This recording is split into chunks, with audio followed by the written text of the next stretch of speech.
வாழ்க வளமுடன். ஓம் நமச்சிவாய. அனைத்து தமிழ் உள்ளங்களுக்கும் வணக்கம். குரு பகவானின் அதிசார பெயர்ச்சி. குரு பகவான் 12 ராசிகளுக்கும் அற்புதமான பலன்களை தன் ஸ்தான பலத்தாலும் அருட்பார்வையாலும் அள்ளி வழங்குபவர். அதனால்தான் குரு பார்க்க கோடி நன்மை என்பார்கள். குருவின் திருவருள் சகல மங்களங்களையும் சுபிட்சத்தையும் அளிக்கும். குரு பிரம்மா, குரு விஷ்ணு, குரு தேவோ மகேஸ்வரக, குரு சாஸ்தாத் பரபிரம்மா, தஸ்மை ஸ்ரீ குருவே நம என்கிற மந்திரத்தை சொல்லி குருவை வணங்க நன்மைகள் தேடி வரும். ஒரு ஜாதகத்தில் ஏராளமான தோஷங்கள் கெடுக்கும் நிலையில் இருந்தாலும் கூட அப்படி தோஷம் ஏற்படுத்தக்கூடிய கிரகத்துக்கு குருவின் பார்வையோ தொடர்போ இருந்தால் அது கெடுதல்களை செய்யாது என்பது சிறப்பு. அப்படிப்பட்ட குரு பகவான் ஆண்டுக்கு ஒரு முறை ஒரு ராசியில் இருந்து அடுத்த ராசிக்கு பெயர்வார். சில நேரங்களில் அதிசாரமாகவும் வக்கரமாகவும் முன்னும் பின்னும் உள்ள ராசிகளுக்கு குரு பகவான் சஞ்சாரம் செய்வதும் உண்டு. அந்த வகையில் தற்போது தன் பகை வீடான மிதுன ராசியில் சஞ்சாரம் செய்யும் குரு பகவான் அதிசாரமாக கடக ராசியில் பிரவேசித்து உச்சமடைய போகிறார்.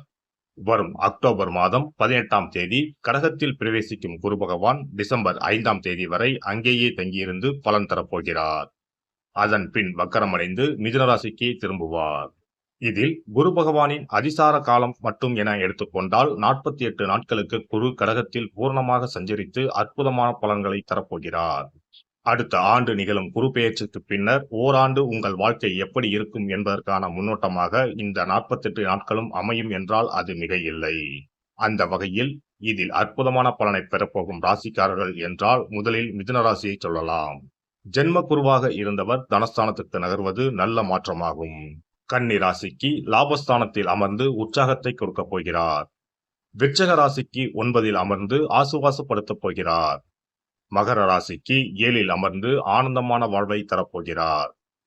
மீன ராசிக்காரர்கள் கஷ்டங்கள் நீங்கி சுகமான வாழ்வை அனுபவிப்பார்கள். மற்றபடி தனகாரகரான குரு பகவான் உச்சம் அடைவதால் உலகெங்கும் பணத்தட்டுப்பாடு ஓரளவு நீங்கும். வாரா கடன்கள் வங்கிகளுக்கு அதிகம் வசூலாகும். மழையளவு உயரும். உணவுப் பொருள் உற்பத்தி அதிகரிக்கும். விருச்சிக ராசியை குரு பகவான் பார்ப்பதால் பூமி விலை உயரும். ரியல் எஸ்டேட் சூடுபிடிக்கும். மருந்து பொருட்களின் விலைகள் குறையும். குரு பகவான் மகர ராசியை பார்ப்பதால் அந்நிய முதலீடுகள் அதிகரிக்கும். குரு பகவான் மீனராசியை பார்ப்பதால் கல்வித்துறை நவீனமாகும். பதிப்பகத்துறை, கேட்டரிங், சட்டம், சிஏ, சிவில், ஆர்கிடெக்ட் துறைகள் வளர்ச்சியடையும். இந்த அதிசார பெயர்ச்சியால் உங்கள் வாழ்வில் வளமும் நலமும் செல்வ செழிப்பும் பெற்று வாழ்வில் உயரிய நிலையை அடைய எல்லாம் வல்ல எம்பெருமானை வேண்டி விரும்பி கேட்டுக்கொள்கிறேன். கும்பராசி அன்பர்களே, உங்களுக்கு தற்போது குரு பகவான் 5இல் அமர்ந்து அற்புத பலன்களை கொடுத்து வருகிறார். குருவின் பார்வை பெரிய அளவில் தீமைகளை அண்டவிடாமல் உங்களை காத்து வந்தது. அக்டோபர் 18ஆம் தேதி முதல் அவர் 6இல் சென்று மறைகிறார். மறைந்த குரு எப்படிப்பட்ட இன்னல்களை கொடுப்பாரோ என்று கலங்க வேண்டாம். கொஞ்சம் நிதானத்துடனும் எச்சரிக்கையுடனும் நடந்து கொண்டால் பிரச்சனை இல்லை. இதுவரை நீங்கள் யாரை நம்பிக்கொண்டிருந்தீர்களோ அவர்களே உங்களுக்கு எதிராக செயல்பட வாய்ப்புள்ளது என்பதால் யாரையும் நம்பி ஒரு செயலில் இறங்க வேண்டாம். புதிதாக அறிமுகமாகி நீண்ட நாள் பழகியவர்களைப் போல பாசம் காட்டும் நண்பர்களை நம்பி எந்த பெரிய முடிவையும் எடுக்க வேண்டாம். அனுபவம் இல்லாத தொழிலில் முதலீடு செய்வதை தவிர்த்து விடுங்கள். பழைய நண்பர்கள் விலகிச் செல்ல அனுமதிக்காதீர்கள். அவர்கள் வகையில் கொஞ்சம் எச்சரிக்கை தேவைப்பட்டாலும் ஈகோ மற்றும் பொறாமையால் உங்களை பிரிந்து செல்லும் சூழலை ஏற்படுத்த வேண்டாம். சொல்லிலும் செயலிலும் நிதானம் தேவை. அவசரப்பட்டு வார்த்தையை விட வேண்டாம். குரு பகவான் 6ஆம் வீட்டில் அமர்வதால் ஆரோக்கியத்தில் அக்கறை காட்டுங்கள். சின்ன சின்ன உபாதைகள் ஏற்பட்டாலும் உரிய மருத்துவ ஆலோசனை எடுத்துக்கொள்ளுங்கள். வாகனங்களில் செல்லும் போது கவனம் தேவை. இரவு நேர பயணங்களை முற்றிலும் தவிர்த்து விடுங்கள். உணவில் உப்பு காரத்தை குறைத்துக் கொள்ளுங்கள். வியாபாரத்தை பொறுத்தவரை ஓரளவு பரவாயில்லை. லாபம் முன்னைவிட திருப்தியாக இருக்கும். ராசிக்கு 10ஆம் இடத்தை குரு பகவான் பார்ப்பதால் வேலையிடத்தில் பொறுப்புகள் கூடும். எனினும் அதற்கேற்ப சலுகைகள் கிடைக்கும். மேல் அதிகாரிகளை அனுசரித்து போங்கள். ராசிக்கு 12ஆம் வீட்டை குரு பகவான் பார்ப்பதால் கோவில்களுக்கு சென்று வழிபாடுகள் செய்யும் வாய்ப்புகள் கூடி வரும். செலவுகளை சுப செலவுகளாக மாற்றிக்கொள்வது நல்லது. குலதெய்வ கோவிலுக்கு உங்களால் ஆன உதவியை செய்யுங்கள். ராசிக்கு 2ஆம் வீட்டை குரு பகவான் பார்ப்பதால் இதுவரை சலிப்பாக பேசிய நிலை மாறும். இனிமையாகவும் நம்பிக்கையோடும் பேசத் தொடங்குவீர்கள். பணவரவும் ஓரளவு சீராகும். இந்த அதிசார குரு பயிற்சியில் சதய நட்சத்திரக்காரர்கள் மிகுந்த நற்பலன்களை அடைவார்கள்.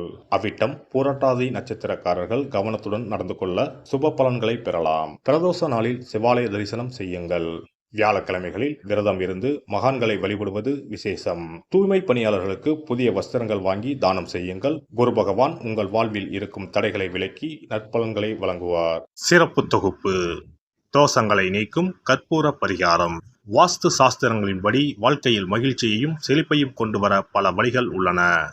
வருமானம் பெருக, வீட்டில் உள்ள கண் திருஷ்டி நீங்க, வேலை கிடைக்க, பல சுப பலன்கள் கிடைக்க, சிறு விஷயம் செய்தால் எல்லாம் நல்லபடியாக நடக்கும். வாஸ்துப்படி கற்பூரம் மற்றும் கிராம்பு எரிப்பது பல பிரச்சனைகளை சமாளிக்கும். இரவில் கிராம்பு வைத்து கற்பூரம் கொளுத்துங்கள். ஆசைகளை நிறைவேற்றும் சக்தி கற்பூரத்திற்கு உண்டு. உங்கள் விருப்பம் நன்றாக இருந்தால் அது நிச்சயம் நிறைவேறும். பண பிரச்சனைகளில் இருந்து விடுபட சனிக்கிழமை இரவு படுக்கைக்கு செல்வதற்கு முன் கிராம்பு மற்றும் கற்பூரத்தை வெள்ளிக் கிண்ணத்தில் எரிக்கவும். இப்படி செய்தால் பண பற்றாக்குறையை போக்கலாம். வீட்டில் உள்ள எதிர்மறை சக்தியை விரட்ட கற்பூரம், கிராம்பு மற்றும் ஏலக்காய் நன்றாக வேலை செய்யும். இவை தீய சக்திகளை வீட்டில் இருந்து விலக்கி வைக்கும். கற்பூரம், 5 ஏலக்காய், 5 கிராம்பு ஆகியவற்றை ஒரு பாத்திரத்தில் எடுத்து எரிக்கவும். முதலில் பூஜை அறையில் வைத்து எரித்துவிட்டு அந்த புகையை வீட்டின் மூலை முடுக்கெல்லாம் பரவவிட வேண்டும். இவ்வாறு செய்வதன் மூலம் வீட்டில் அமைதி உண்டாகும். கண் திருஷ்டி நீங்கும். எதிர்மறை ஆற்றல்கள் அகற்றப்படும். வீட்டில் இருப்பவர் மீது தீய பார்வை இருந்தால் அது நீங்கும். இவற்றை எரிப்பதன் மூலம் வீட்டில் உள்ள எந்த நோய்வாய்ப்பட்ட நபரின் உடலில் இருந்தும் அந்த பிரச்சனைகள் நீங்கும். ஆரோக்கியம் மேம்படும். சனிக்கிழமை அன்று மாலை வீட்டில் கிராம்பு மற்றும் கற்பூரத்தை எரிப்பது குடும்ப உறுப்பினர்களுக்கு மகிழ்ச்சியையும் அன்பையும் தரும். எல்லோரும் மகிழ்ச்சியாக இருப்பார்கள். எதிரிகளிடமிருந்து விடுபடுவார்கள். மேலும் கிராம்பு மற்றும் கற்பூரத்தை எரித்து வர வீட்டில் உள்ள பிணக்குகள் நீங்கும். சில சமயங்களில் நீங்கள் எவ்வளவு முயற்சி செய்தாலும் உங்கள் தொழிலில் வெற்றி பெற முடியாது. இது போன்ற சமயங்களில் கற்பூரத்துடன் இந்த தீர்வை முயற்சிக்கவும். இந்த அணுகுமுறை நீங்கள் விரும்பிய வெற்றியை தரும். வேலை நேர்காணலுக்கு செல்லும் போது கற்பூரம் மற்றும் கிராம்பு எரிப்பது நல்லது. மேலும் 2 கிராம்புகளை வாயில் போட்டுவிட்டு வெளியே செல்லவும். நேர்காணலுக்கு செல்வதற்கு முன் அவற்றை அசைக்கவும். இப்படி செய்தால் வேலை கிடைக்கும். தொழிலில் முன்னேற்றம் ஏற்படும். கடுகு எண்ணெயில் 2 கிராம்புகளை போட்டு காலையில் கடவுளுக்கு அருகில் தீபம் ஏற்றவும். அதன் பிறகு நேர்காணலில் கலந்து கொள்ளுங்கள். இவ்வாறு செய்வதன் மூலம் தொழிலில் உள்ள தடைகள் அனைத்தும் நீங்கும். நல்ல வேலை கிடைக்கும். திருமண உறவில் சிக்கல் இருந்தால் வெள்ளி அல்லது வேறு ஏதேனும் பாத்திரத்தில் கற்பூரத்தை எரிக்கவும். அறையின் மூலையில் 2 கற்பூரங்களை வைக்க வேண்டும். இவ்வாறு செய்வதன் மூலம் தம்பதிகளிடையே ஒற்றுமை அதிகரிக்கும். மேலும் இரவில் கற்பூரம் மற்றும் கிராம்புகளை எரிப்பதால் வாழ்வில் உள்ள தடைகள் நீங்கும். 6 கற்பூரம் மற்றும் 36 கிராம்புகளை எடுத்து வீட்டில் தூவி வர உங்கள் திருமண வாழ்க்கையில் உள்ள தடைகள் நீங்கும். எந்த ஒரு பரிகாரமாக இருந்தாலும் அதை முழு மனதோடு தெய்வ நம்பிக்கையோடு தொடர்ந்து செய்து வந்தால் மட்டுமே பலன் கிடைக்கும். எனவே நம்பிக்கையோடு செய்து பலனை பெறுங்கள். நல்லதே நடக்கும். எல்லாம் வல்ல இறையருளால் நீங்களும் உங்கள் அன்பு குடும்பமும் உடல் நலம், நீலாயுள், நிறை செல்வம், உயர் புகழ், மெய்ஞானம் ஓங்கி வாழ்க வளமுடன். இந்த வீடியோ பதிவு உங்களுக்கு பிடித்திருந்தால் லைக் பண்ணுங்க, கமெண்ட் பண்ணுங்க, ஷேர் பண்ணுங்க. மறக்காம சப்ஸ்கிரைப் பண்ணுங்க. பக்கத்துல இருக்கிற பெல் பட்டனை கிளிக் பண்ணுங்க. நன்றி, வணக்கம். ஓம் நமச்சிவாய. சிவாய நம.